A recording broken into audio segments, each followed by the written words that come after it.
Uh,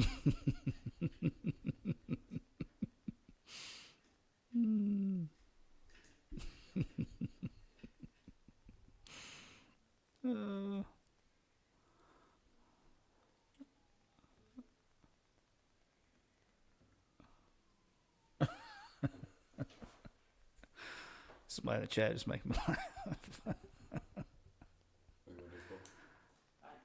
Oh, somebody said they can hear me. They can hear me laughing, so we got audio.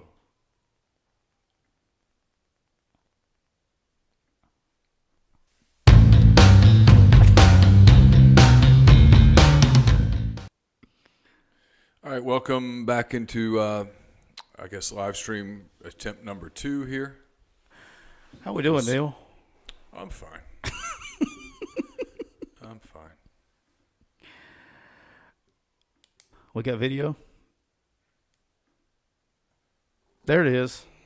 We're on a little delay, a little bit longer of a delay. All right, you guys give us a little feedback real quick, whether you can hear both of us, and we'll kind of go from there. Check, check. 1, 2, 3. So far, it appears they can hear both of us. So They that's can. good. So your problem we got to get fixed is you cannot see the stream on your computer. The chat. I've got it up on a separate channel, but no, I can't see it in the Normal. in the YouTube studio. Gotcha. So I'm delayed. All right.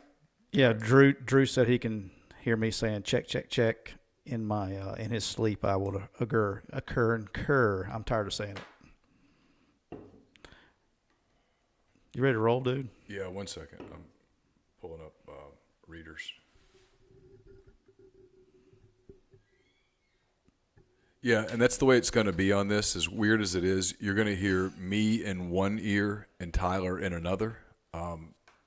There's a complicated way around that, but I don't know what that is. We're just trying to get the volume up right now, guys. Baby steps.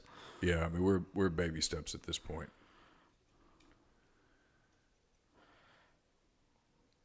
Okay. All right, we'll get started with an audio file and we'll get rolling. We'll see what we can do. And again, for the people who are in here, this isn't a setup, if you will. We're just in a different place because we're making sure we can do remote equipment because we're going to be in Las Vegas in 11 days. We're going to be in Boise 2 weeks from today. So we've got to work with the equipment. And this is just a place to work with the equipment. Makes sense? There you go. It just is kind of what it is. You guys are sort of guinea pigs today. All right, we'll get rolling. Let's do it. Everybody hang tight. Welcome into another edition of McCready and Siskey, powered by Rain Total Body Fuel. I'm Neil McCready. That is Tyler Siskey. We're coming to you from the Quick Recruiting offices today as we test some equipment, as we get ready to we've been talking about the road to Boise for so long that I think sometimes we forget that we're actually going to go to Boise. So we're testing equipment. You guys are guinea pigs. We're working it out. Figured some things out here in the last few minutes. So appreciate you being with us here on this Monday, December the 5th. If you're listening in the eastern part of Michigan and you like to wear green, I'm your guy. We can make something happen. Been in communication with some of the people connected to Eastern Michigan. Probably going to work something out. We're good. Okay. People want us to zoom in the camera. We're just trying to get the audio working. We'll get all that stuff later. You can try to zoom in if you want. Yeah, you can go for it.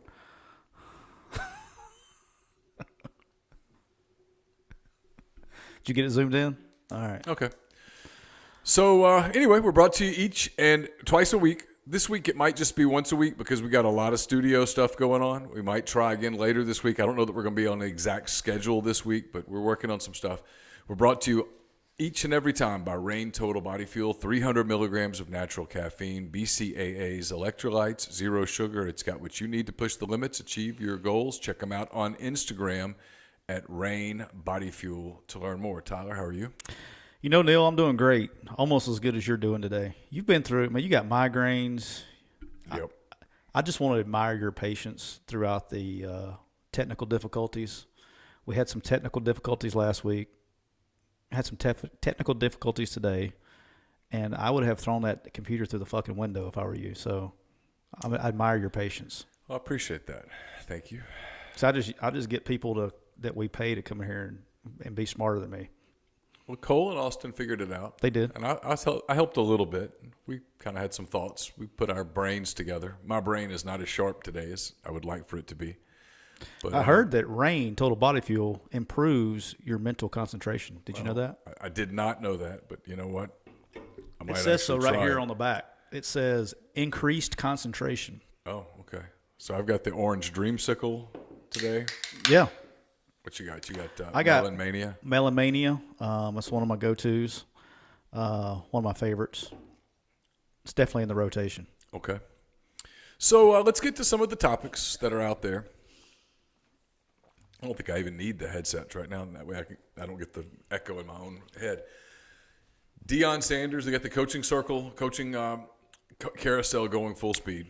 Got Deion Sanders announced at Colorado. He'll coach the Celebration Bowl on Saturday, and then he'll be, in his words, I'm coming. He'll be back in Boulder, I guess, a week from now, ready to completely revolutionize Pac-12 football. You know, I just let you just threw a softball up to me. I just let you straight out of that one. Thank you. Yeah. Scott Satterfield, a little bit of a surprise this morning, left Louisville. Yeah, how about that? Headed to Cincinnati. Seth Luttrell steps down. I just saw where Tulsa appears pretty close to making a hire. Wilson, I think. There had been a lot of talk about Barry Odom, the defensive coordinator at Arkansas, leaving for that job. And from what I've been able to read, earlier today I had someone tell me that Odom was staying at Arkansas. I didn't really believe them, but now I guess I should believe them because it appears that Tulsa can't pay the head coach what Arkansas can pay the defensive coordinator. What's he making at Arkansas? Do you know? Close to 2? I think it's a little over 2. Oh, well, yeah, I wouldn't leave for that. Who wants that headache for another $1 million bucks? So what? How good of a job is Tulsa in a renovated American? I don't know. Yeah, that's tough. So I'm assuming that you saw this team meeting that Deion had with his players. I did not see it until this morning, and I saw the conversation about it, and I knew that you wanted to talk about it. So, yes, I pulled it up, and I watched 7.5 minutes or so is what I Okay. saw. Is that about what it was? It's like, yeah, somewhere in there. I watched the extended version today. Okay. I've not seen the extended version. I've seen the first 7.5 minutes where he stops with, okay, that's mine, now on to you, where I assume that's where he read the riot act to a handful of players. I don't know. It was interesting. I watched the video of his arrival at Boulder. I guess that was Saturday night. Got the tour of the facility. And then I saw the aforementioned 7.5 minute video that was all about him and the changes that he's going to do, and where he reiterated the same phrase over and over and over, and I thought he called out some players. He talked about how it was going to be different in a week. There weren't going to be any hats. There weren't going to be any earrings. There weren't going to be any hoodies. Everybody was going to be uniform and all of that, which is fine. All of those things are fine. I think he's in for an awakening. Yeah. But look, he's a guy that everywhere he's ever been, people told him you can't play baseball and play football, and he said, watch, and he did. He was a guy who famously played in an NFL game and then flew to Atlanta to be in a baseball playoff game. I mean, not many people can pull that off. No. He was an elite NFL cornerback. People said you can't. Maybe one of the best ever. Was a great punt returner. Can kind of do anything. People said, well, you won't be able to do it at Jackson State. He did. Not only did he do it, he did it incredibly well at that level. He dominated the SWAC the last 2 years. This year's team does not appear to even be beatable at that level. So I guess people like me count him out a little bit and say, well, you're not going to be able to do that at Colorado. And his history says that he's going to say, watch me. Yeah. I had a hard time with a team meeting video. I agree with what he is saying. I don't have a problem with the message he was delivering. It's probably more how the message was delivered a little bit. Seemed like a personal attack on kids that he's never met before. That's what it felt like. This is, I'm coming. All due respect to Deion, he's not playing anymore. And he's not going somewhere that was really close.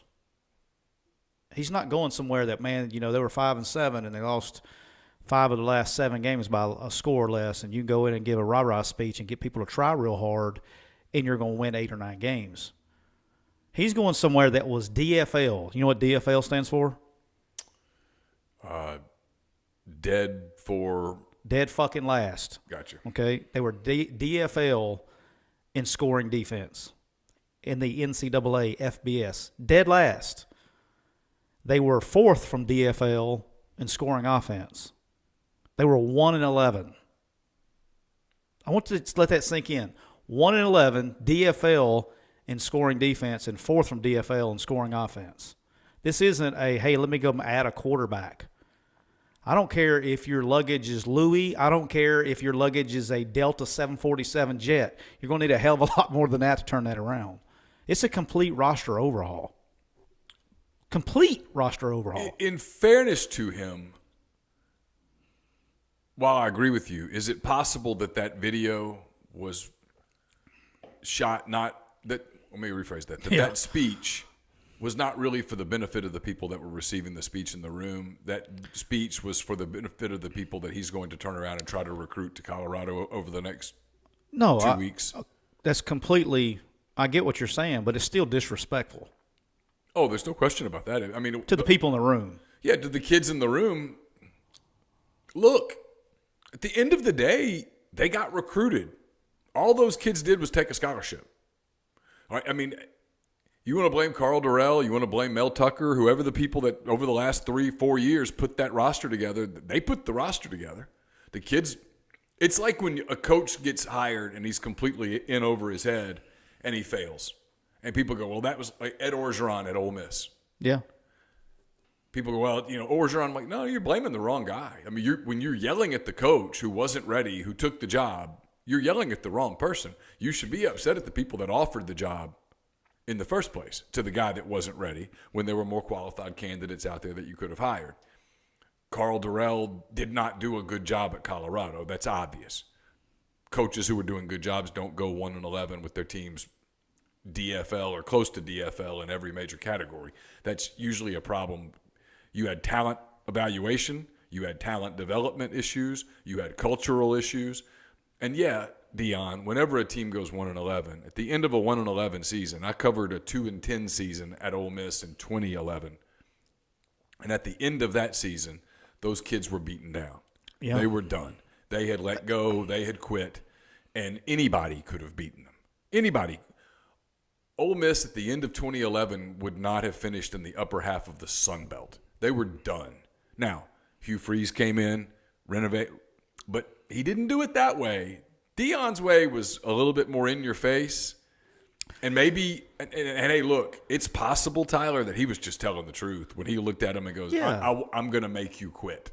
And I agree. That's what I'm saying. I agree with what he was trying to say. But those kids, you just hit the nail on the head. They've been beat down, man. They've been beat down. They don't need somebody to come in there and tell them that they suck. That's pretty much what he did. They don't need that. They already know that. They know. Right? I mean, it's... they were out there on the field for all 11 of those losses. They know where they were. And then it was like, the other part I didn't like, this kind of, again, took me the wrong way, is, hey, all right, what questions you got for me? Because don't go out there and because everybody's going to ask you questions. You're going to be Mr. Talkative. If you got questions, ask me. So they start asking questions. Hey, what's our offseason going to look like? Yeah, I missed that part. Take me through that. What's our offseason going to look like? We're going to work hard. Well, no shit. There was never an answer to the question. Are there going to be any assistant coaches retained? Nope, firing all of them. It just didn't have to be that way. Does that make sense? Again, he's not lying. I'll make sure that's out there. I have no problem with what he said, but how it was delivered. And I just thought it was a little I don't know. And here's where I get a little. This is where I'm confused. Okay. The game has changed, Neil. It's changed a lot quickly. We're seeing it today. Yeah. I can honestly look at you in the eye and say I thought I would never hear these words. They interviewed the AD after the game, after the press conference, and they asked him, "How are you going to come up with that money?" The man looked dead ass into the camera and says, "I don't know. We don't have it yet, but we'll find a way." Yeah, that's All right. That's Let me a give you little- the that's a little crazy. Let me give you the details of his contract. 5 years, $30 million contract. So that's right at it's 5.9 and change APR, Okay. whatever that you call that APR, whatever you call it. And he's getting AAV, There you go. annual average value. AAV. I'm gonna learn that one. It's kind of a baseball term. Okay. And he's getting $5 million a year for his assistants. Okay. Okay. All right. So it's essentially $11 million a year committed to the program. There you go. Now, that's great. Okay. The last time I checked, if you're having a difficult time coming up with a way to pay for your coach, how do you think that collective looks, Neil? I'm going to guess that theirs is virtually non-existent at this point. Now, If you can't pay for your coach, you can't have any money in your now collective. that being said, look, at Jackson State, they didn't have any NIL, but NIL followed Dion. And so maybe the NIL follows Dion to Boulder. It's certainly a higher profile. If you're investing in Deion Sanders, you're going to get more for your investment in Boulder than you were in Jackson. True NIL, yes. Yes. So What it's designed for. I mean, and look, maybe, and I don't yell at me, please, because my head would really hurt. Maybe it's possible that Dion is banking on something that has already paid off a little bit. Maybe he is banking on there's a segment of kid who will play for him for less because of the experience of playing for him. But you got to have something. He was able to do a pretty good job in the transfer portal at Jackson State, taking kind of outcast relative sure to the schedule they play. right, absolutely. All right, so sure. I'm all for all these kids going out to Colorado, go out there. If anybody can do it, he can. Literally, and I said that on the show the other day. If anybody can do it, he can do it. I mean, that's the truth. That's a tough gig. All right. Their expectations, a little high. Our good friend Mike McIntyre Yep. was the NCAA Coach of the Year at Colorado. Took him to the Pac-12 South Championship game. The next year, he started off 5-0, I think. I need to look this up. Either 5-0 or 6-0 the next year, and then went on a losing streak. Had some injuries, went on a losing streak. Fired him. Yeah, that was an error on their part because he had it going, and they had that bad second half, and someone made the decision to fire him, and ever since then, it's been a veritable train wreck. And then Mel comes in there for 1 year. And did okay. And he did okay with whose players? Because he was only there 1 year. He didn't have a chance. Who did he get? Did he get Mike's players? Yeah. Okay. And then he's gone because he never even had a recruiting class at Colorado. And he's gone to Michigan State. But, dude, I mean, I wish Dion, here's the sad part about coaching. If he doesn't do well, what's doing well, by the way? What is the standard now? Next season, doing well would be 4-8, where you're more competitive and you're not losing games by 40 points. I mean, that's the next step. Or you get fortunate like Hugh did at Ole Miss, where you catch a couple of programs that are typically up, they're down. Like if you go back and look at 2012 for Ole Miss went from 2-10 to 6-6. And if you go break it down, that was the year that Petrino got fired for the motorcycle thing. Arkansas hired John L. Smith as an interim coach. Yep, I was there for that one. They kind of quit. Yeah, we beat Arkansas, we beat Auburn, And you beat Auburn on a year when Auburn was historically bad. and we beat State. Beat Mississippi State. I don't think we won another SEC game, did we? No, because you won 3 non-league games, lost to Texas, We lost to Texas, and you went 3-5 in the SEC. UCA, UTEP, and Tulane. So you went 6-6, and then you beat Pittsburgh in the Compass Bowl to get to 7. Yeah. So something along those lines is what he's looking for. That's the sweet spot. Yeah. And you get that, and people go, son of a gun, look at what you've done. And then by the end of that, a year later, you have done a lot to change culture. Kids believe. Kids are working harder. Kids understand that, hey, coach isn't completely full of shit. There's a chance that we can get it done here. Because, look, when you're 1-11, 2-10, when you're getting drummed by people, it's one thing to say, hey, we're going to keep fighting. It's another thing to actually keep fighting, right? Oh, 100%. I mean, it's when you're in a football game and you're down 40 points, it's one thing to go, hey, keep playing play by play, and you do, but it's another thing to actually keep playing, to really stay locked in and focused. So he gets a fresh start. I haven't looked. I actually did look at their schedule a little bit earlier today. It's difficult, but he's got some spots early where he could get a win, and you kind of build on it. But he's going to have to change his message with the way he talks to the kids that are there, because at some point you need those guys to play for you. He's going to need some of them, but at the same time, I mean, he probably doesn't. But I don't know, man.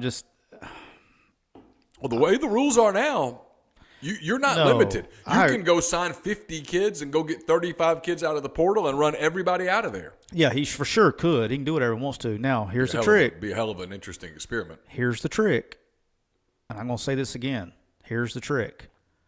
The new rule is once you take them out of the portal, they're yours. Can't miss. Right. If you're going to fire a bunch, you can't miss. Right. All right. There's a reason they're in the portal. Now, the kid that's in the portal in Georgia and transfers to Jackson State, sure, it's going to work out because you're playing Little Sisters Mares of the Poor every Saturday. Yeah. Okay. They also lost to Monroe last year. Remember that? The one FBS opponent they have played since he's been there? Yeah. Okay, so let's don't get crazy like he's over there, has the Georgia roster, and he's about to move him to Boulder. Sure. Okay? We're talking about this today with a client of ours. There's a reason that you're in the portal. If you don't have film, like if you got recruited by, Notre Dame, Georgia, Alabama, and Texas A&M, but you signed at Florida and you haven't played, they're going to want to know why you haven't played. And if you don't have film, you're going down because they can't miss. If you haven't played where you're at, you're going down a level because they can't miss. The most interesting thing in the portal today is there's a lot of people, and I get why fans are this way. I do, because frankly, I kind of bought into it myself. Where like today was going to be this newsy day, and really it hasn't been. A bunch of guys are jumping in the portal. Yeah. A bunch of guys are jumping in the portal, and you start to look at who they are, and he was once a top 100 prospect. He was once the fourth best player in state, whatever. Yeah. Yeah, okay, but he didn't play. Like, why? Or he played a little, but he didn't play much. It didn't work out. The question I would have is, why? Okay, why? Why did it not work out? Did it not work out because you got locked? Maybe you signed it. I'm making up a kid, okay? Maybe you signed at Tennessee as a quarterback. And literally, I promise, guys, I'm making this up. I have no idea who Tennessee's backup quarterbacks were behind the first two. But maybe you signed at Tennessee as a quarterback and Hendon Hooker happened. Maybe you signed at TCU as a quarterback and Max Dugan happened, where there was no room for you, right? Yeah. Now, that's a different thing. But if you went to a place and you were there for a couple of years and you couldn't get on the field, like at A&M, for example, all these kids that were at Texas A&M this year, I guess for them it's last year now, that didn't get on the field, well, why not? They weren't very good. Why couldn't you get on the field? Maybe for one or two it was a coach or whatever, but is it for everybody? Like what was it? So I'd have to know those things because, if I'm taking a grad transfer, it's all good. I can take a chance. If it doesn't work out, it was one season. Cool. See ya. Yep. But if I'm taking a 19-year-old kid that was at A&M for 1 year, You better know. I got to know. And so, we've been in the tampering portal. We're officially out of the tampering portal. We're now into the, okay, you can get in and we can talk to you portal. Now that you can actually have these conversations without worrying about getting caught, I got to know, why didn't you play? Why didn't it work out? Yeah, so because I'll name an example of one. I'm going to do it, and people might get mad. They might not. Michael Trigg's got all the talent in the world. God, he looks the part. And when you watch him play, when he's dialed in, he looks the part. Oh, he's a dude. I mean, he's a dude. But when he left USC after one semester, nobody there cared, even a little bit. And I remember thinking to myself, that's interesting. Wasn't like Jackson Dart leaving. They didn't let Jackson Dart leave. When I say let him leave, they didn't completely give him the blessing to go elsewhere. I mean, they still held on to him until Caleb Williams' paperwork was in. Right. At that point, they're like, hey, Caleb's going to play. Because obviously, Caleb, for the issues that he has, is still an elite quarterback. He's pretty damn good. Cuz. Right, so you get it, right? Yeah. I But wait on with his ass, too. Trigg, with Michael Trigg, they were like, okay, peace. And it turns out that was a red flag because he gets to Ole Miss. He gets a couple of injuries. He doesn't work through them at the end of the season, even though they desperately need anyone to play tight end. I mean, anybody. It's right there for you. They're going to throw the ball to you. They're going to do whatever it takes to make you happy because, God, you really needed a tight end. Casey Kelly got hurt. Casey's the opposite of Trigg, right? Casey played when he probably shouldn't have played. He's an overachiever. And he got hurt, and his career's in jeopardy. The Wolf kid, his body just won't let him play. Right. And here's Trigg, and he starts missing meetings, and you have to suspend him. And I don't know what his future is or isn't inside their program, but that's my point. Now, moving forward, when you take that kind of guy and it doesn't work out for you, he counts. Even if he decides, you know what, I don't like football anymore, I'm out. He would count. On for your another 85. So he was a correct me if I'm wrong here. player. A second-year player. He is on your books for 3 more seasons after this one. So it's a 5-year. Until you graduate or your eligibility is up. Yeah, that's the risk that you take, and that is a massive risk. Now, if you have one of those that hits you where you got 84 instead of 85, you're fine. But you have 8, 9, 10 of those. That's NCAA probation that you self-inflicted. That's where the interesting about the portal. People are like, well, you can't afford to miss. Well, everyone's going to have a miss. Everybody's going to miss on portal guys. No roster is ever 85 strong of rolling ball of butcher knives. Even Alabama, even Georgia, they have guys on their roster that are dead spots. But you can't have 20 dead spots. Which is why when I brought it up, we were jokingly, but I'm being serious a little bit too. If I was running a program right now, the first thing I would do NIL-wise before I went to go buy an offensive lineman or a tight end is I'm going to go get $1 million every year, and we're going to put it towards our walk-on program. And I'm going to go take the kids who think about the guys since I was here. I mean, Mike Hilton, nobody really wanted Mike Hilton. Nobody wanted Evan Ingram. Nobody really wanted Snoop.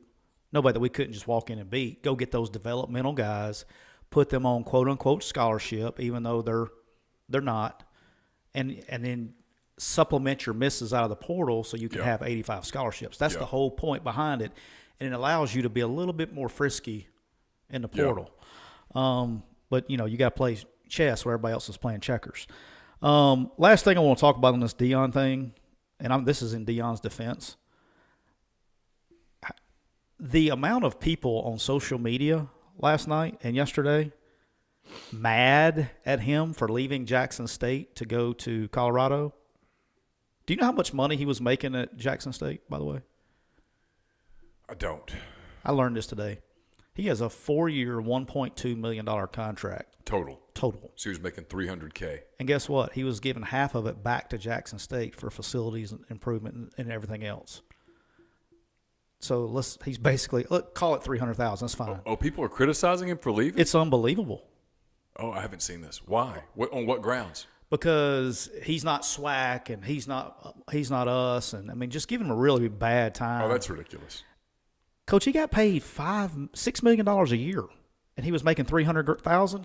Every single person criticizing him and that's put in their same spot, peace. Well, the goal of all these coaches is to get to the Power 5 level as a head coach for the most part, and he did. He achieved it. So he of course you're going to leave Jackson State for Colorado. You're leaving the SWAC for the Pac-12. That was telling too for me though, is why Colorado. It couldn't have been his first choice. That was his only choice. That was surprising a little bit to me. I thought somebody. Well, clearly Cincinnati was moving in a different direction because they after Satterfield. I never knew that was even a thing. Today, I heard maybe you or somebody was telling on social media or something. I never even knew that was a thing, Cincinnati, didn't until either. somebody somewhere told me. I knew South Florida was a possibility. I knew Colorado from the jump, but golly. But man. USF can't pay $6 million or anything close to that. No, but let me tell you what he'll do. He'll win. He could have won 800,000 times better at South Florida than he could in Colorado, in my opinion. How old's Deion Sanders, though? I mean, he's my age, roughly, right? I mean, I don't know. I mean, I watched him as a kid. You know, So he played at Florida State in 80, 89. He's 55. Deion's 55. God yeah, damn, I'm so that's getting what I mean. So he doesn't have forever. I mean, this is his opportunity. 5 years from now, people would go, oh, he's too old. old. Yes, that's facts. I don't know, man. I hate. I really like his message. I like what he teaches the kids. Like I wish he would deliver a little bit better, but that's okay. That's not my place. But the no earrings, no hats in the building, all that stuff. Some people frown on that. I think that's awesome. Yeah, I don't think that's any of awesome. that, sure. Because it takes away, which is very funny to me, because he promotes individualism, but with his team, he strips their individualism away. It's a crazy dynamic. Usually, you got to do what your coach. You got to be like your coach, right? Like Nick Saban, richest dude, one of the richest people I've ever met. Okay, generic sweater, comes in wearing the same slacks. Man still carries change in his pocket. That's how you know he's coming down the hall, by the way. He's got so much change in his pocket that it rattles, and that's like his telltale sign. I mean, he's different, but he's an individual. But he, no earrings, no phone, all that stuff. And so Prime's promoting all this stuff with his program. However, I'm coming. It's the flip, but whatever. All right, let's move on a little bit. Satterfield to Cincinnati. Surprised you today? Yeah, I was really surprised. Although I saw the money, he went from 3.6 to 5. Maybe, and it might have been 3.2 to 5. Cincinnati's going to the American. Louisville is in what I think is dying's too strong, a struggling league. Who's going to the American? Cincinnati. Going to Big Cincinnati 12. going to Big 12 is what I meant to say. I'm sorry. I thought you were about to tell me Louisville was. Louisville's stuck in the ACC, which I think is a bad league right now. And I think the future of that league is – here's what as I thought through it today, I wonder if – and again, I don't know this at all. You're fixing to say the right answer. But I wonder if Satterfield believed two things. One, the chopping block was getting close. Bingo. And two, I wonder if he thought, and you know what else? This league, as it sits, might be breaking up. And the ACC, unlike the Big 12, which could survive the loss of Texas and OU, clearly, going to struggle a little, going to be humbled a little, going to have a little less star power, but it's still a really good league. If you took North Carolina and a couple others out of the ACC, that league dies. And you're left withering on the vine out there. And I wonder if he just looked at it and said, this is both short-term and long-term survival here. And it's more money. I think the latter part, what you're saying, is practical, but I don't think he was considering on being Louisville that much longer. Was he going to get extended in a $2 million raise with Louisville? No.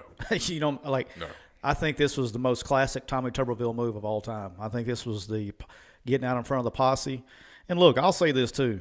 It drives me a little, from a coaching perspective, it's amazing how our opinion on coaches changes from year to year based on what the scoreboard just said. And I know, as my man, there's this real popular guy from Ruston, Louisiana that says it's a scoreboard business.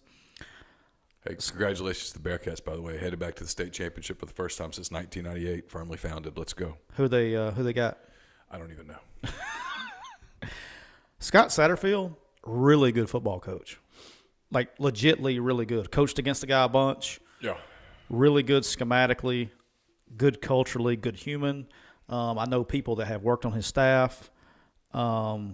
Like the guy a lot. And Cincinnati's a good gig if they can get a little NIL going. And look, people can say what you want. There's a lot of schools that don't have NIL going right now. They're not alone. Well, here's the problem is where are we located?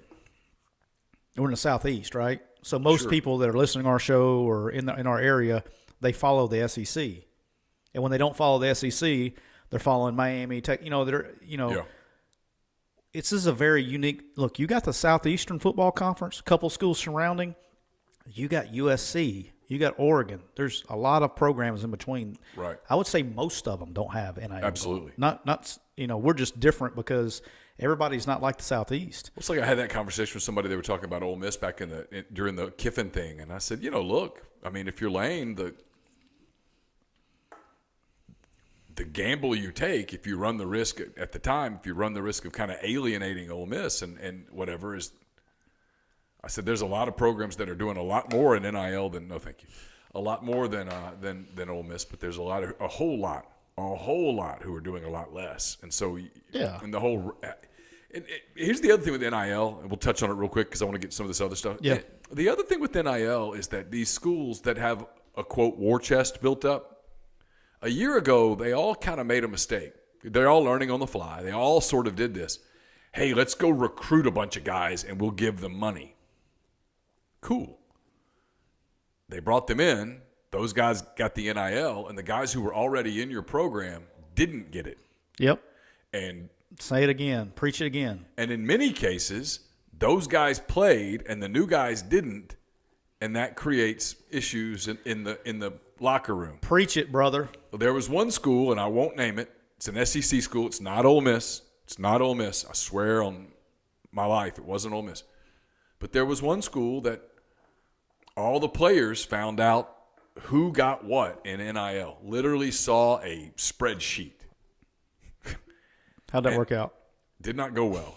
The highest paid player was a freshman who didn't play much at all and who is going to have a difficult time being academically eligible in the spring.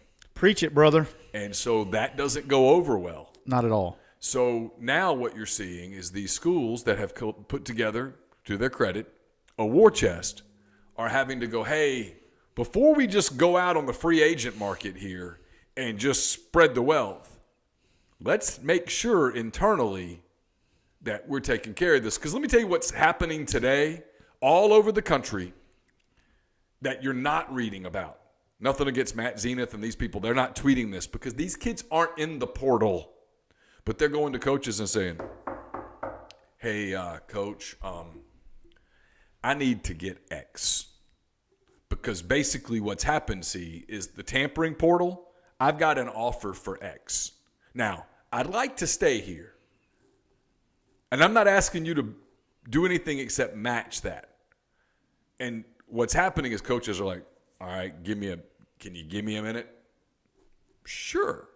So don't be shocked if come Wednesday or Thursday this week, I'm not talking about anybody specific, I'm just telling you.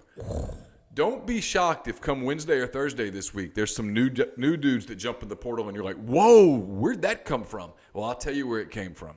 The tampering portal happened, and now this is the kind of opportunity to match because the kid, he's happy. He's got friends, he's playing, girlfriends, got an apartment, got a lease, whatever. Yeah. Would rather just stay. Would rather stay, for sure. But he's not just going to stay if you go, well, we can't do that. We can't even come close to that. Okay, well, then I'm out. And that's coming, and it's coming, I don't know, Wednesday, Thursday, Friday. It's, frankly, back to my original point, I think those of us, self-included, hand raised, I did it too, we hyped up Monday as Monday's going to be the big news day. Might not be. The big news day might come later this week when guys have had an opportunity to go see Coach Siski and say, hey, Coach,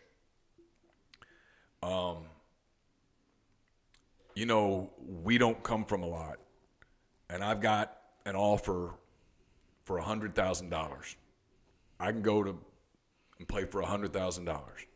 Now, at that conversation, internally, you're like, those sons of bitches at Northwestern Minnesota State, but you can't say that. You've got to say, okay, give me a minute. Let me see if I can figure it out. And you're going to have to either get to 100,000 or you're going to have to get close enough where he thinks that, you know what, they love me here at Siski University. I'm going to stay. That's coming. And so all the people that are like, and I get it. I get why fans do it. Hey, we've got $12 million. If you buy everybody gets $250,000, we can get 48 new players. No, it won't work like that. No. You're going to have to spend a lot of it on your current guys to keep them around. Bingo. So all these people bragging about War Chest are going to have to spend a buttload of their money keeping the freaking players they have. Yeah. All right. And talking about the portal, I got some numbers today. I called this morning to one of my schools, I guess as soon as I got to the office and got a hold of them. So it was probably, I called them like 8:15, 8:20. There were 190 FBS players at 8-something this morning, our time. By 11, there were 650-something. And I said, is it surprising or not? He goes, this was the best quote. He goes, these kids have spent more time making graphics and making announcements that they're going into the portal than actually doing the paperwork necessary to do it. So once, just so the fans know, this is going to be going on for really the rest of the week. They may have made their announcements you've seen on social media and all those things. Right. But once they go in there, the school has 48 hours before they have to put them in a portal. I definitely can't say who it is. One of my favorite moves today was one of my schools has 15 kids going in the portal off their team. And there's a couple of kids that are getting recruited by the same school. And so the coach from the other school is supposed to come tomorrow to see them. And so just to mess with the other school, they're going to hold one of the kids out of the portal for another 24 hours because they don't have to put them in until 48 hours. So when the coach comes up, he can't see the other kid or it's a violation. So you got schools playing games with each other. It's a complete shit show, man. I mean, it is. That's the best way to put it, but it is what it is. Hey, before we move on, I want to go back half a second. Seth Luttrell got fired at North Texas. I mean, unless there's more to it than I know, that's senseless on their part. So he's done a good job. Program's competitive. The league's tough. What are we doing? It's why, on the flip side, you can't blame coaches for jumping when you jump. You can't blame coaches. Like anybody that blames Satterfield for hitting the reset button, getting a new honeymoon, getting a fresh start, you're out of your mind. Because, I mean, there's no patience at all anymore. You know this. I mean, God, look what happened to you. I mean, I don't have to. But there is no patience anywhere anymore. But how ridiculous. Like, let's think about this. This is North Texas, right? Yeah. They've been bowl eligible, I think, every year he's been there, but two, or maybe one, I don't remember. They were in the Conference USA Championship game on Saturday, and he gets fired. He's been in the Conference USA Championship game twice. Fired. It's North Texas now. How about this? I forgot the other guy's name. He is leaving North Texas. He's the third coach to ever leave North Texas with an above 500 winning record. One was Hayden Fry. One was, I forgot the other guy's name, but both of those two are in the College Football Hall of Fame. The other guy's in the College Football Hall of Fame as well. Seth Luttrell is a hell of a ball coach. And I think he's had a losing record in the conference one time. Dude, and I don't get it, man. I don't understand. Like, if you're losing, cool, I get it. You've been there a while, scoreboard business, the whole deal. But when you just played in the conference championship game, and you're at North Texas, I mean, that's asinine. Like Florida, like Dan Mullen goes to what, the New Year's Six games, 3 years in a row, has a bad year, gets fired, cool, high standard. But you currently just played in the conference championship game and got beat. What if he had won the game? I mean, it's just, I don't get it. That Western Michigan are two I don't understand. Tim Lester getting fired at Western Michigan, asinine. You can't. The guy's had one losing season in 6 years, and it was 5-7.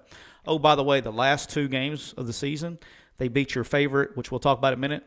They beat the MAC champions and their rival back-to-back weeks.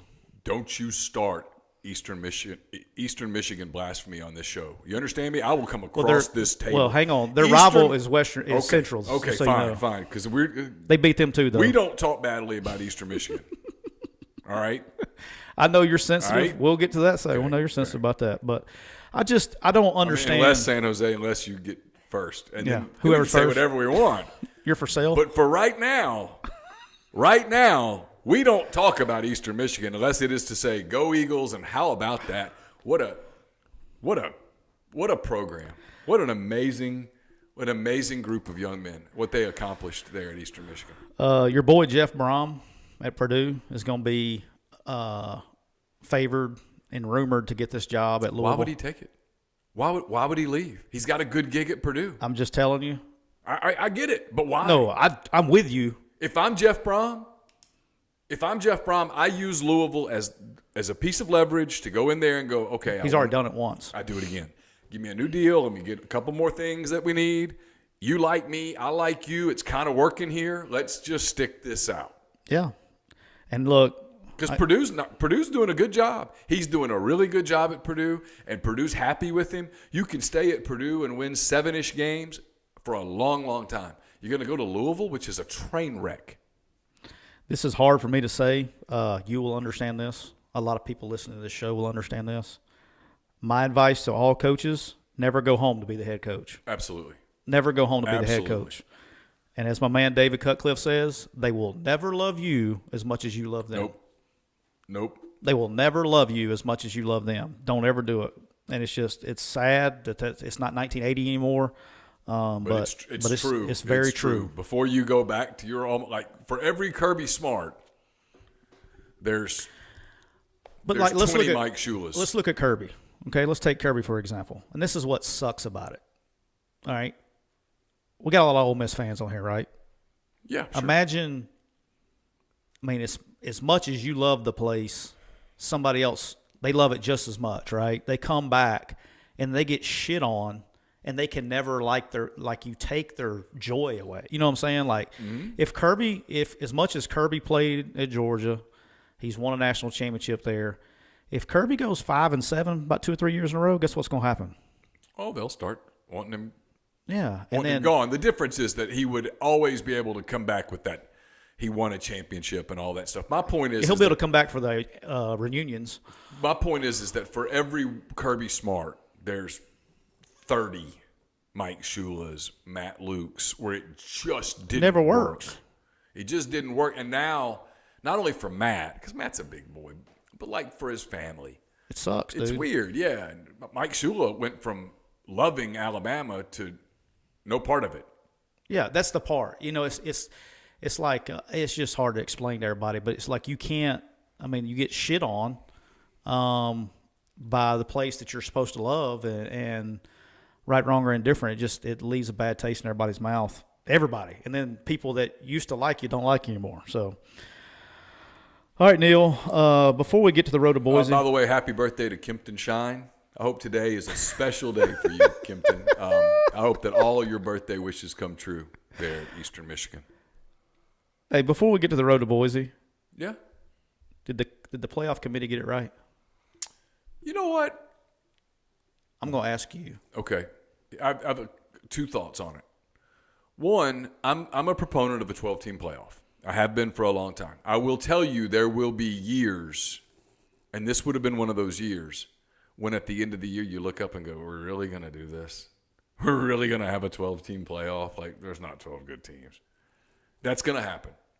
There'll be years like last year when you look up and go, man, this is going to be awesome. This would have been one of those years where you're like, can we just skip it and get right to the – can we just get to the I don't know. end? I think it would have been interesting. But this year, picking the top 4 teams, it's complicated because there are only 2 good teams. There are only 2 title contending teams. There's Georgia and there's Michigan.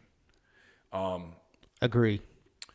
You couldn't punish TCU for what happened Saturday, which is they played a really good team, and K-State's a really good team.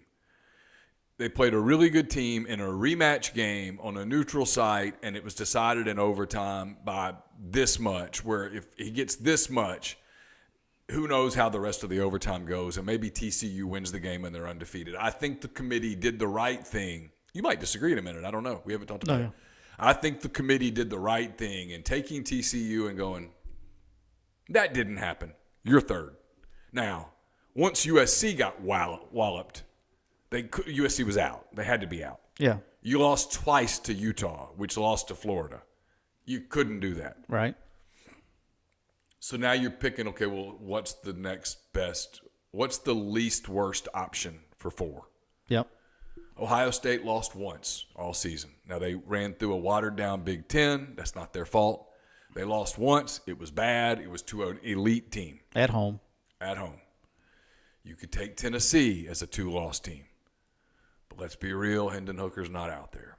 Yeah, I would argue, though, Mackenzie Milton at quarterback may fit what they do a little bit better. He can extend the field better. But they don't have Hooker, and Hooker's the SEC Offensive Player of the Year. Or you could do Alabama. And Get 'em all Alabama fired lost up. 2 games. Get them all fired up. 1 play. And it probably shows you that they were in tune with there's some Bama fatigue. And in fairness, They lost twice. if you look at and could have lost more. And so if you do, what was Alabama's best win? At the end of the year, what was their best win? Because some of their wins get watered down. They beat Ole Miss. Well, Ole Miss finished 8-4. They beat Mississippi State. Mississippi State was 8-4. Texas. They beat Texas, who went 8-4. I mean, who'd Alabama beat? Right. It's a fair conversation to go, well, 100%. who the hell they beat? 100%. And so I think Penn State becomes the lesser of all the evils, becomes the best, worst option. And they're 11-1.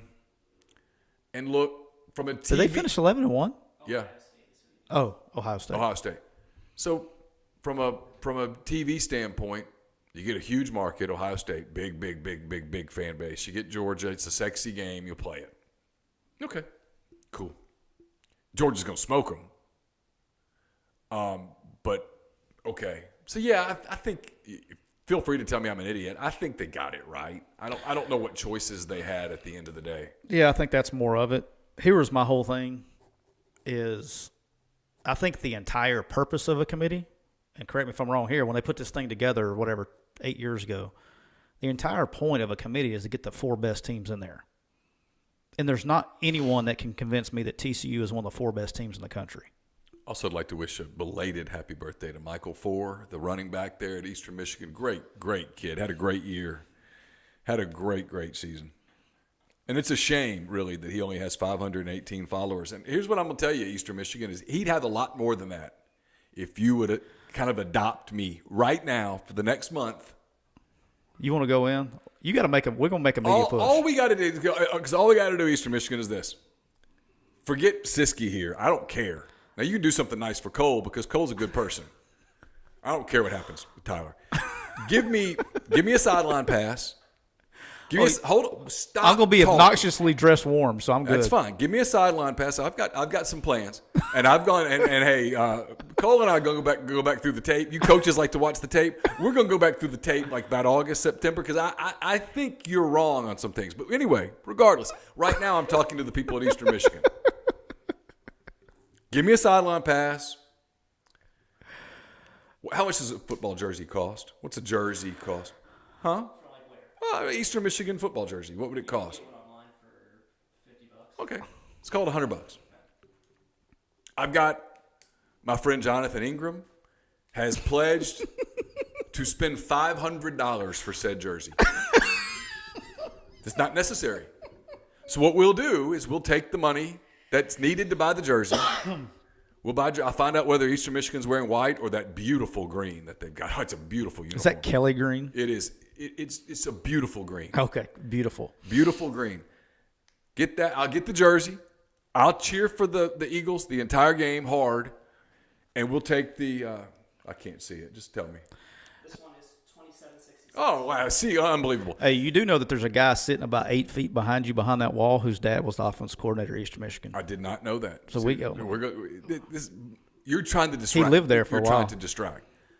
That's what we'll do. I'll take that. We'll take the rest of the $500. We'll contribute it to the charity of your cause. Hell, we can give it to your NIL program. I don't care. All I ask for in return. All I ask for in return is just every once in a while access to the team heater. That's it. Just let me get on the outskirt of it. Like the one that's used for offense. When they're out on the field, I'll just kind of ease over there and I'll go Eagles. Just kind of warm up a little bit. That's all. That's it. And I will wear. Get me a really good jersey. I'll probably wear a men's large. Get me a really good jersey, and I'll wear that puppy on every podcast I do for a month. All right, look, if it's a good And jersey, I'll give you a reader for Eastern Michigan University. We will bring the finest young minds in America to Eastern Michigan. Let's make this so happen. you're being funny. I think we can get this done. I'm not being funny. I'm trying to get a deal done. I'm trying to get warm. I'm trying to stay warm. That's all. All right. Let's just. I mean, you just put it up on a tee. The road to Boise has come to a conclusion. By the way, let me tell you, we're brought to you by Walk On Sports Bistro. I'm just delaying. Put everything they've got into bringing you game day with the taste of Louisiana. Dig into their mouth-watering, made-from-scratch Louisiana cuisine. Po' boys, gumbo, voodoo shrimp, plus fan favorites like juicy burgers, fresh salads, 70-plus TVs, 40-plus ice-cold beers on tap. Check them out in Oxford or Ridgeland today. You know, we could probably sweeten up the deal and get. I'm sure Bob and Ryan and Ellie over at Monster and Rain could shoot them some coaches some rain to get ready for the game. See, now you're finally I'm being decent about this. look. I'm always been decent about it. No, you've not. Yes, I have. I was. Hey, you want to go shirtless? No, I'm not going shirtless. That was never the agreement. I think it would be hilarious. See, look, he's the one. He's the one that you got to be mad at. I've actually been on your team. He's feeding the. He wants to clicks. He's clickbait. Yeah. Well, I'm just trying to take keep this you. click and make sure the people at Eastern Michigan see it. That's... And hey, look, San Jose, if you get to me first, just saying. But they don't seem to be very responsive. I think Eastern I got a guy. Michigan's been a little responsive today. I think I got a guy I can get in touch with at San Jose, but I wasn't looking at it because I wasn't counting my chickens before they hatched. But guess what, Neil? They fucking hatched. They did. The road This is all Lane Kiffin's fault, by the way. to Boise. 100% Kiffin's fault. I was ahead, and then I had the 2 distracted weeks, and it all goes to hell. There's no such thing as distraction. There's no analytics showing that distractions. Well, buddy, I actually was in happen. Fayetteville that night, and they were distracted. No, so there's no analytics. I don't need the There analytics. are no analytics. I don't need analytics. I got eyes. That's not what the book says. Okay. But let me tell you what the book does say. Yep. I would like to congratulate you. You did have a good week. You went 7-5, I had a pretty good week. plus 2 units. Your final record is 72, 74, and 4, minus 0.63 units. So if you bet with Neil $100 all year long, you lost $63 at the end of the season. And you had a lot of fun. Think You had how a lot much of fun we had, Eastern Michigan, and we can make it even more fun. But if you had bet with your boy, I didn't have a great weekend. But I went 5-7 this weekend, lost a unit, 1.82 units. I went 76, 70, and 4. Hit a couple mulling lines along the way. Ended up plus 8.79 units. So if you'd bet $100 a game with your boy, you'd have rolled out $879 richer. The final score, I beat you by 9.42 units. I did not have the heart to like. I was going to tweet at you Saturday night, and give you one of the. I was in no condition to even hear it. What's my man? What was the basketball player? It's over. It's over. Vince Carter. I was going to send you that one. I just couldn't press it. I knew the only chance I had was LSU. And when LSU slipped, it wouldn't have even mattered then. But If it makes you feel better, you still would have lost if LSU would have won. Of course, I know that. If it makes you feel better. But I knew on Saturday my only chance was LSU and a couple. I had to win every one of the head-to-heads. And I won most of them, but I lost one of them, I think. You know what the favorite thing you sent me on Saturday was? I should have picked Purdue. And I was like, that ain't going to matter either. All right, so real quickly, let's go through these. And by the way, that was where I was going to on the college football playoff committee. I think the best – it doesn't matter. I just don't think TCU is one of the 4th best teams. Hell, I think Utah is playing as good as anybody right now. It didn't have to be Alabama. It didn't have to be Tennessee. I think TCU is probably the number 10th ranked team in the country, 9th, 8th. I just don't see them being top 4. But No, I agree. Anyway, I don't disagree with that. But I understand why the committee did what it did. It would have, if you kicked them out based on what was left in the pool, you're basically saying that overtime loss against K-State made you unworthy. At which point I'm like, okay, so who are you putting in? Bama? Because Bama's like, so what did Bama do to be worthy? Like nothing, really. I mean, they did just as much as everybody else that was in consideration. Yeah, but everybody had an argument. That was the thing. In my opinion, they went safe, right? If it's not TCU, then it has to be them. Well, they got this. Well, it has to be them. Well, they got this. But well, if it has they to be put them. Alabama in that foursome, the whole country goes meltdown. Okay, the whole damn thing's rigged. Meltdown. The thing's rigged. Meltdown. And you don't want that. Yeah. Hey, by the way, for those of the people, and we have one for sure, that think the dynasty is over and it's dying, I'd just like to remind everybody that there's a 12-team playoff coming up where they're going to be in every single year. Be careful what you wish for with the 12-team playoff. I'm not. For the record, I'm not saying that. No, at not all. you. I'm saying we got somebody that was I'm very sensitive about that. I'm just simply saying, nah, not this year. You didn't do enough. It's going to end one day. I'm just not going to be the hot take guy that calls it out. No. If when it happens, it happens. But they've been trying this shit for the last 10 years. So well, I mean, I've heard quarterback they're bringing in the portal if it happens, and if it does, they're going to be right back. If it's one I think you're talking about, it's not going to happen. Okay. If it's I forgot where the camera's at. I'll hit you up later. There's one that was going to happen that's not going to happen. Okay. I'll ask you about it later. Yeah. All right. Toledo wins the MAC. They beat Ohio. You won that one. Congratulations. 17-7. I told you know what I said. That was a good game actually. It was. I said the play was the under, and I didn't take it. Like I said on the podcast that the play was the under, and I didn't take it. Good job.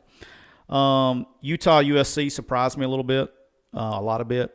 I knew it'd be a close game, but USC they got their ass handed to them. So you hit that one. Good shot. And the Quick U client / Big 12 champion.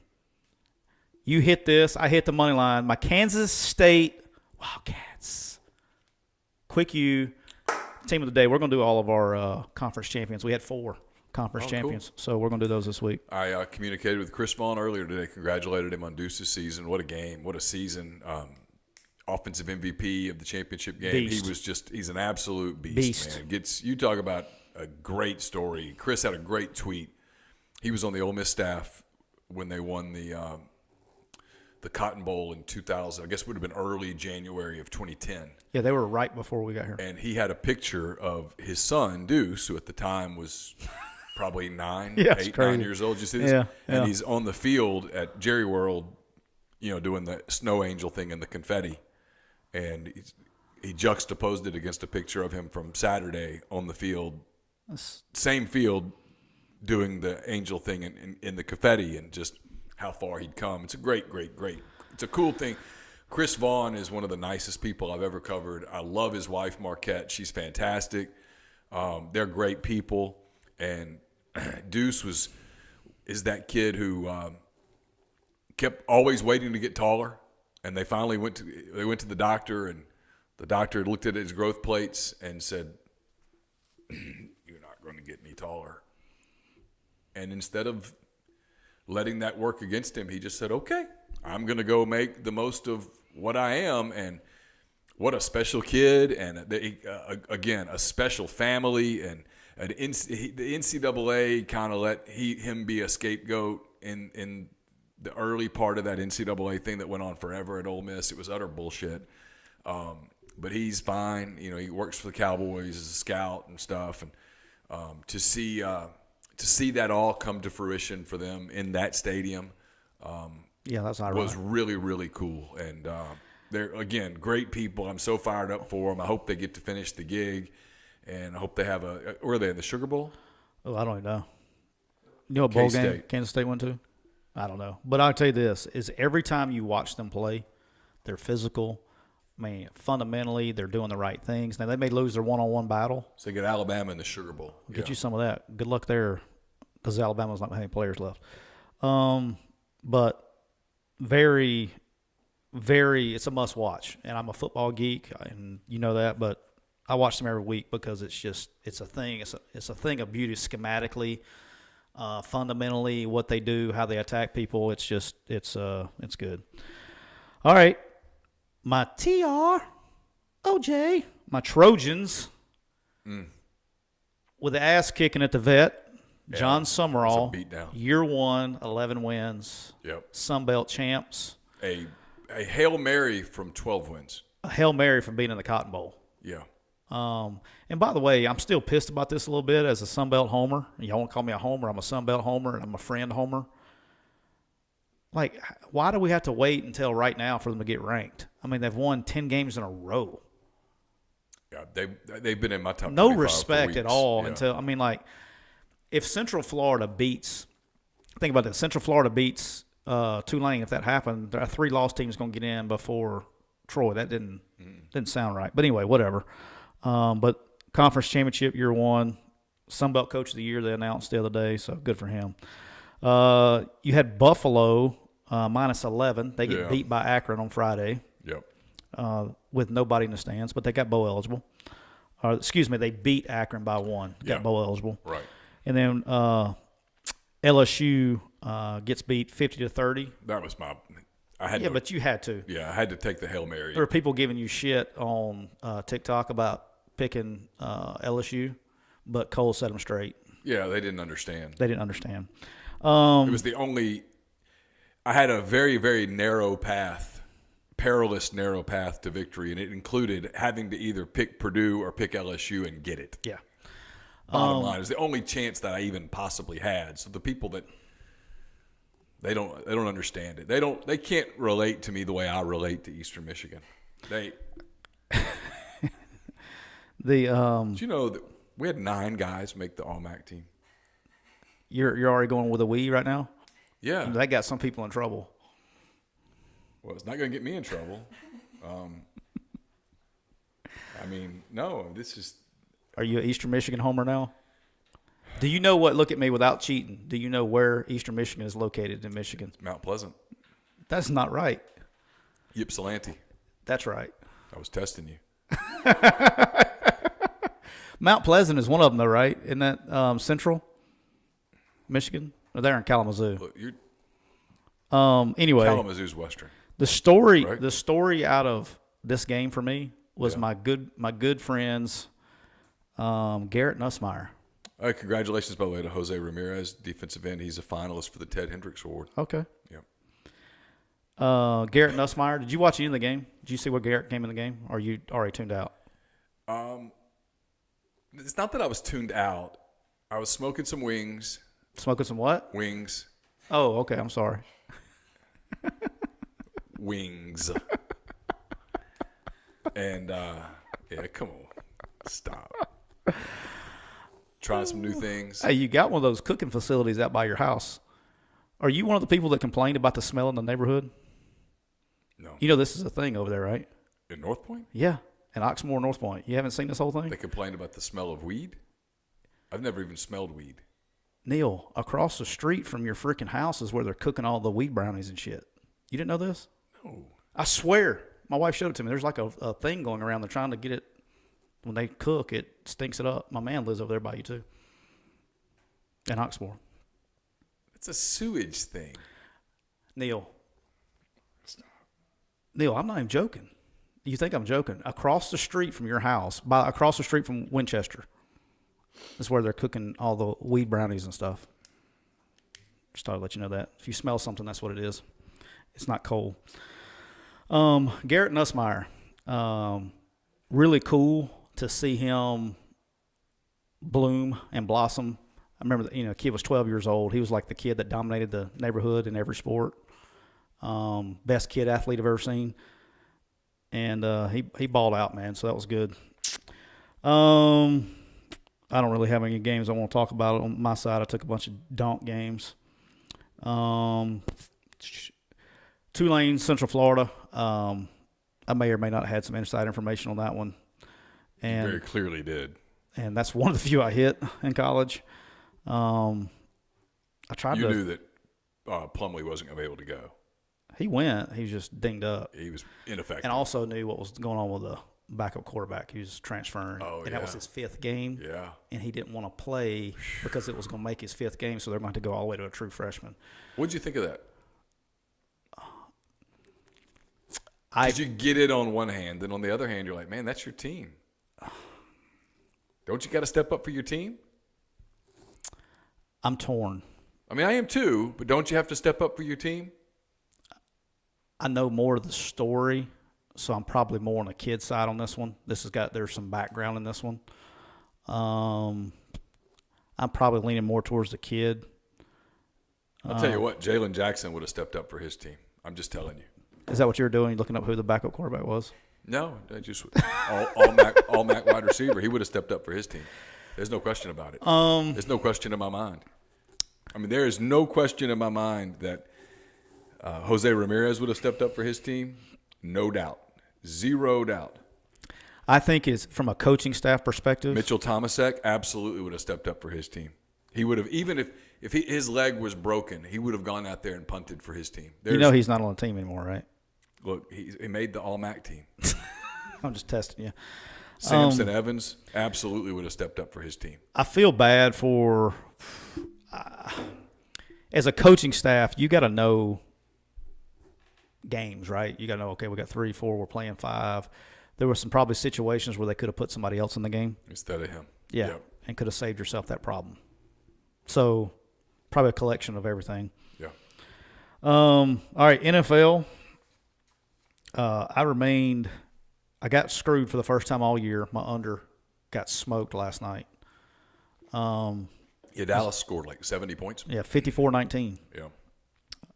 So Yeah, they Dallas beat you by themselves. Yeah, that's the first time on the podcast that hasn't worked. It's the second time or third time all year that it hasn't worked for me all year. So it's been good to me. That strategy probably won me this competition. So I'm still going to do it. All right, let's talk real quick about on the NFL before we get out of here. Oh, here's the NFL topic I want to talk about. All right. The first one I want to talk about is our Cincinnati Bengals. That's the one I want to talk about. Okay, before we get into the football part, do you know that in the last 20 games that they've played, the Cincinnati Bengals are 17-3 against the spread? I did not know that. But I'll tell you what I did know is early this season, when Joe Burrow was coming off of a ruptured appendix, not just an appendix that had to be removed, his actually ruptured inside his body, which creates problems. Allegedly. And he was not physically strong when the season started. Lost to Pittsburgh in a close game, lost to Dallas in a close game. Could have easily won both of those games. Since then, they're 8-2. Joe Burrow looks pretty damn healthy right now. Dude, he's good. A couple other things that have happened. No, he's not good. He's great. He's Tom Brady. Oh. Now, you just went straight from being the best in the league to the GOAT. Are you ready to put GOAT status? I'm ready to say that I think – because there can only be one. I think there's a real chance that in 15 years we're talking about Joe Burrow being the GOAT. So you think that Joe Burrow has a better career path than Allen, Mahomes? Yeah. Okay, fair. Yeah. I'm not missing anybody else in that category. No, it's those three, and they're all special. I'm not ripping Patrick Mahomes. I'm better. not ripping Will Josh he have Allen. a better career than Aaron Rodgers? Aaron Rodgers. Because I think Aaron Rodgers is really the best. Rodgers won 2 Super Bowls. One. One. Yeah. Yeah. But I think if you put Aaron Rodgers with the tools that Tom Brady's had, he would have more. Probably so. I think he's the But best. here's what I saw yesterday with Cincinnati.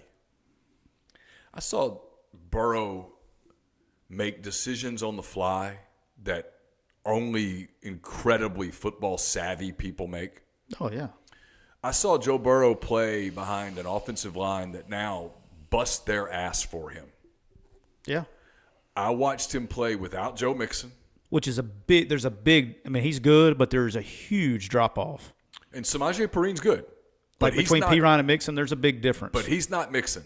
I watched them play without Mixon, and I watched them play with the Jamar Chase, who, for as good as he was yesterday, and my God, he's a beast. He's not 100%. He's getting there. But you watch him, some of the throws that he makes, and the throw that nobody will talk about is the last throw. The third down throw at the end of the game when Patrick Mahomes is standing over there going, just give me the ball, give me one shot. Give me one shot. And Burrow goes, no. And dude threads the needle through like a window pane that's about the size of a football. Yeah. Perfectly thrown ball. It was covered well. Ball game. Night. We're going to kneel on it. And I went, whoa. It's a different deal, man. His tight end, Hurst, gets hurt. Yeah. They just go to the backup. Boyd drops a touchdown pass. Oh, my gosh. You don't drop those. He says nothing. His facial expressions are real quick. Oh, my God, a minute, quick. Caught it. He caught his own facial expression, knowing the camera's going to be on him. You mean he didn't cry? He didn't do anything. Oh, okay. He didn't do anything. He went over to the sideline, and I guarantee you he said, hey, I'm coming back to you. I'm not And he calling any did. quarterbacks out, but there's a particular quarterback that's really good that cried the other day that really, stop. Grow some nuts. Piss me off. Go ahead. But Nope, not calling him out. But you get what I'm saying. No, I do. mean, Look, I'm a fan. He's legit the deal. And then here's the part with Cincinnati that nobody – I realize I'm coming across like a homer, but I watch a lot of NFL. I watch more NFL than I do college. And the thing about – you got a shirt on. The thing about the Bengals right now is that defensively they're pretty good. Yeah. And they're one of the only teams in the NFL that sometimes make Mahomes look just really good and not great. This is 3 times in a row that they've kind of humaned, mortalized Patrick Mahomes. He's still great, and he's going to get his when you play against him. And you know that going in. You know Patrick Mahomes is going to get his because he's special.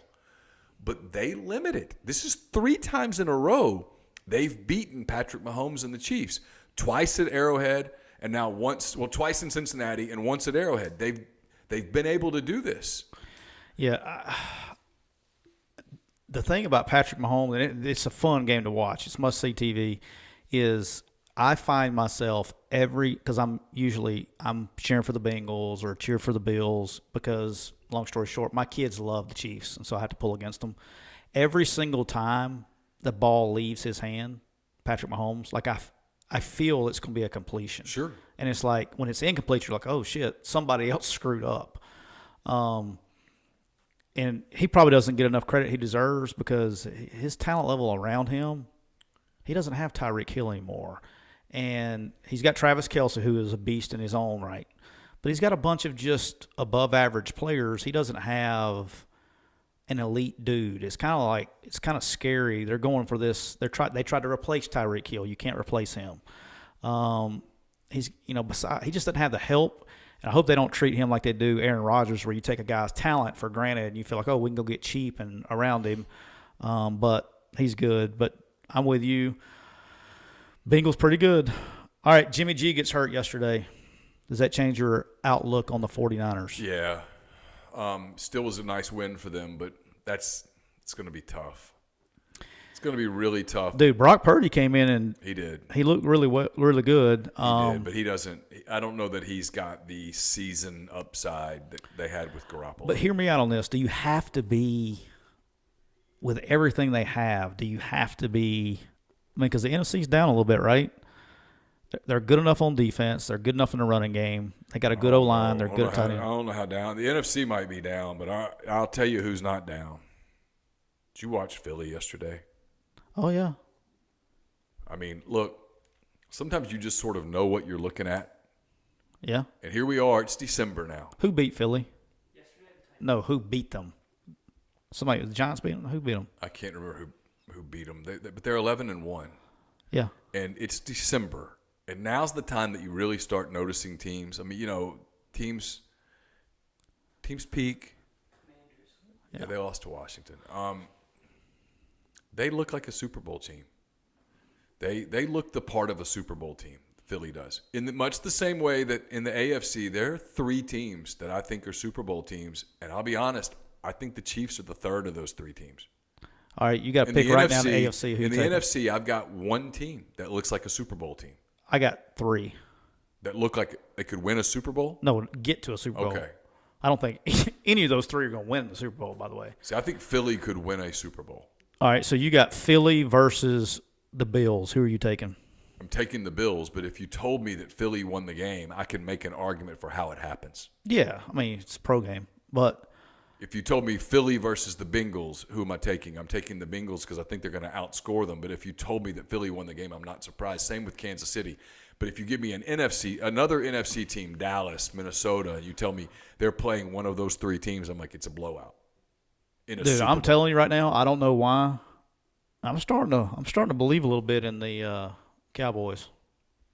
Well, they're exceptional on defense. They just I'm gonna have to, and they've got two running backs now, and the other one's terrific. Pollard's terrific. Pollard. There's a 1-2 punch. But I got to see, and they're doing this with no receivers. I got to. And I'm not trying to pile on Dak Prescott here, but I've got to see Dak Prescott do it in prime time. game. Yeah, because he's yet to do it in a playoff game. Yeah, no, I'm with you. And we're talking about on the other side, we're talking about dudes that have done it in a playoff game. Yeah, I think the three teams for me are the Cowboys, the 49ers, and the Eagles. I think any three of those can represent. Even without Garoppolo. I do. Because I don't think you have to win. I don't think the talent is so good around him. They're so physical. They're so well coached. Scheme's really good. Deebo Samuel is a dude, and dudes should be. Oh, for he's sure. one of the best players in the league, and For sure. nobody talks about. You got Bosa. He's healthy, coming off the edge. Like, dude, you can't block the guy. Right. You can't block the guy. And it's kind of like what Purdy did yesterday, dude. Just hand the ball off. Every once in a while, throw a bender to Kittle and hand it to Debo, throw a screen. I think they can protect him. But here's what I'll be interested in. I don't know if you saw this today. Baker Mayfield cut today. Released by the Carolina Panthers. Do you pick up the phone if you're San Francisco? Do you bring Baker Mayfield in because he's cut? To be my quarterback or to be my backup to Purdy? I mean, you gonna play Brock Purdy before you're gonna play Baker Mayfield? I mean, what's Baker done? Baker's not as bad as what everybody. Okay, fine, but what's he done? A lot more than Brock Purdy. He didn't do anything in Carolina. Well, I mean, who has? I mean, They got rid of. If you're them, yeah, you've got to go explore the quarterback market, and if he's on it, I guess you go get him. Because who's your running back now? But I've got to bring him in, going, hey, look, man, this can't be. This you can't come in and be a sideshow. You can't come in and be a distraction. You've got to come in as team guy, day one. But he hasn't been a distraction, has he? I don't know. I'm just telling you. What you're saying is if we're getting to the Super Bowl in San Francisco, right? If we're figuring out a way to get to the Super Bowl, it's going to be the quarterbacks just kind of managing games. Yeah. I got to know that you're good with managing games. Yeah, and that's a very difficult system.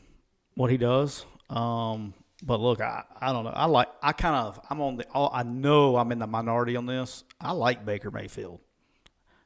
His knock is he was at Cleveland, and they kind of just were like but they've been with whoever. I mean, nobody's going in Cleveland and like, oh shit, glad we got rid of that Mayfield guy. I mean, you realize you almost hit the over almost hit in your game yesterday where there was only one offensive touchdown scored in the game. I mean, they're not doing a whole lot. And then the last one I think there's a big one. Lamar Jackson gets hurt yesterday. Yeah, it was big. Like, that may be it. That may be it for them. Because, dude, he can't sit in the pocket and do all that stuff. He's got to move around. And then hitting perfect timing, like I said on the podcast on Thursday, better watch out for them Los Angeles Raiders. Don't let them sneak in. Las Vegas Raiders. What'd I say, Los Angeles? Because we're gonna see them. We're going to go see them play the Patriots. Like, dude, they're starting to get – ever since we had the Derek Carr cry on camera incident, they're undefeated. They're playing well. Devontae Adams is playing out of his mind. Dude, they're starting to find their groove a little bit. And if they can find a way in the – they have to find a way – hey, look up real quick and see what division games the Raiders have left. Raiders, I think, are going to sneak in there, and they're going to be a problem for somebody in the first round. I'm going to tell you, the reason that the Raiders are getting this done. I saw you typing, so go ahead. It's because of Max Crosby. You know where Max Crosby went to school? I heard he went to Eastern Michigan. He went to Eastern Michigan. 6'5", 255 pounds of just raw terror. And but off the field, a humanitarian of the highest order. He is now. He's a changed man. He's done good. He's done well off the field lately. From Coffeyville, Texas. All the way to Ypsilanti, Michigan. That's a pretty good track from Coffeyville, Texas to Ypsilanti. Second team All Pro. Oh, he's a beast. Went to the Pro Bowl. Huh? Said it used to be. Yeah. They go Rams, Patriots, Steelers. Rams win.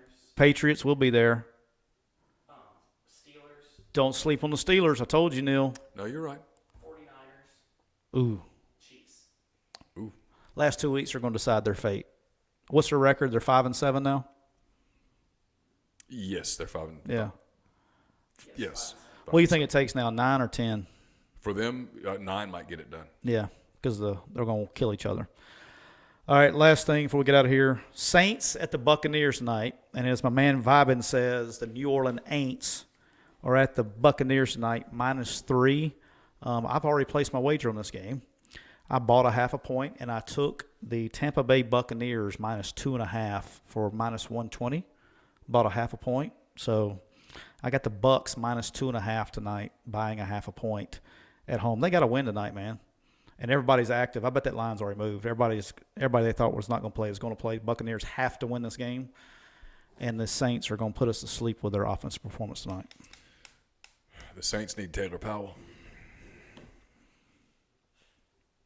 All right, let's go. Let's give the Eastern Michigan. I just did. Done. Let's give them your best pitch. What do you got? I'm saving that for later. You saving that one for later? Yeah, I got some conversations to be had. So Neil, the road to Boise is over. You have to go shirtless Not going shirtless. in Boise. Not going shirtless. All right. So what did you have to say? You said that you were going to save it to the end. What did you have to say about it? Did I change the rules or something? Yes, you changed the rules. We're gonna dive into that. We got the shirt already ordered. Shirt's ordered. So are you excited? I have a strategy that I'm working on. A couple of thoughts that there's ways not around it, but there's ways to survive it. I'm going to dress as obnoxiously warm as I can. Okay. It's going to be cold, by the way. I know. Had you seen the advanced forecast? I have looked at the advanced forecast a few times. Is Boise saved on your phone as It is. Okay. 100%. Are you going to take 2 bags on the plane because of all of your warm stuff you're going to try to pack? No, I'll be in one suitcase. Are you going to be putting hand warmers in your underwear? Probably not underwear. I'll have it in pockets, in gloves, probably inside Gloves. shoes. We can do gloves. Yeah. Were gloves on the original? No jackets. No jackets. No hoodies. That I've gone back and watched the tape. Oh, you have? Jackets, no hoodies. That's all we agreed to. I thought it was just a short sleeve shirt. No jackets, no hoodies. It's Lane's fault. It is absolutely Lane's fault. He should have to suffer through this. He hates cold weather. I don't really hate cold weather. He hates it. Yeah, but you talk about how much you love winter. Now's your chance to see, love it back. If I can get on the sideline, right? Number one, I can keep moving. Okay. That's step one. Keep moving. Because there's like, well, the players aren't wearing sleeves. Yeah, they're running up and down the field over and over and over. Got to keep moving. But look, I can be a very active cheerleader. Ask anybody at Oxford Soccer who's one of the loudest, supportive, not obnoxious, loudest, supportive parents out there. It's your boy. And I can take that energy and pour it into Eastern Michigan on a nice, crisp afternoon in Boise. We can add a title, the famous Potato Bowl championship, to a great season, and I'll be there to support. That's it. I'll wear my jersey, and I'll support. Seems fair. I think it is. I will protest, as I promised. I will protest the unethical treatment of potatoes. What's the shirt say? Yeah, Potatoes they do. have feelings They too? absolutely do. That has to be visible. Yes. Okay. Yes, I'll make sure that is We got the seen. potato log deal. We got a rain logo. We got the road to Boise. Is that on there? No, I'm planning on that. I thought we were going to design this thing today, but our man Cole has already designed it and sent it off. Okay. So, doing it here in town? All right. This is going to be great. Yeah, I mean, the question is, you going to leave Tyler in the stands? I don't really care what happens with Tyler at the game. He can go sit at the top row. He can do whatever. I mean, that's up to him. I'll be somewhere very warm. That's all I know. The one negative to being on the field is that I've never been to the stadium, so I don't know like what the access is to the hot cocoa line and things of that nature. But there will probably be multiple trips to the concession stands over the course, provided the concession stands feel like they're warmer. I even inquired into, because it wasn't against the rules, I inquired into access to one of the tents that's warmed, but it's a little costly. Brian says no long sleeves was part of the agreement. It was not. I've gone back and watched the tape. But look, I got some plans. You order XL, by the way, T-shirt, good. Probably gonna be going over something. Your boys spent a little money to avoid some of the agony. That's Are you? got a nice scarf coming. Is Laura happy about it? Laura has just informed me that if I come back with pneumonia, that she's gonna be kind of pissed. That's her deals. Don't be an idiot. All right, we need to have like a safe word in case you get like sick. You don't have a safe word? No, I'll be fine. Like what I'm not gonna do, because I got to be careful about this, because I have read about like how long you got to be smart. Like I don't want to do like a 4-hour tailgate out in the cold without. Yes. No, but if I do that, I'm bundling up pregame. I'm not gonna go get my body temperature super cold and then strip down. Like they don't do the players that are playing with the sleeves. They're warm before they go out. What about like you just start yelling banana, banana, banana, and we'll get you. Like, what's your safe word gonna be? I'll be fine. I'm gonna get through it. We'll survive it. It'll be fun. I got to figure out a way to keep moving. I don't want moving is the key thing. I just don't want to take your ass to the hospital in Boise.